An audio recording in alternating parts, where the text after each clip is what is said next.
In Uttar Pradesh, due to the torrential rain in the state, at least 34 people have died in the last 24 hours in rain-related incidents. In view of the heavy rains that have lashed the national capital and its adjoining regions, schools across Delhi, Noida, Gurgaon, Ghaziabad and Faridabad will remain shut today. In Himachal Pradesh, life has been thrown out of gear due to heavy rains since the last 2 days. So far, 54 people have died in the state due to heavy rains.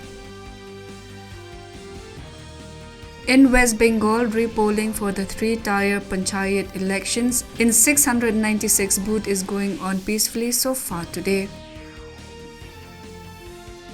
External Affairs Minister S. J. Shankar filed his nomination papers for the Rajya Sabha elections from Gujarat in Gandhinagar today.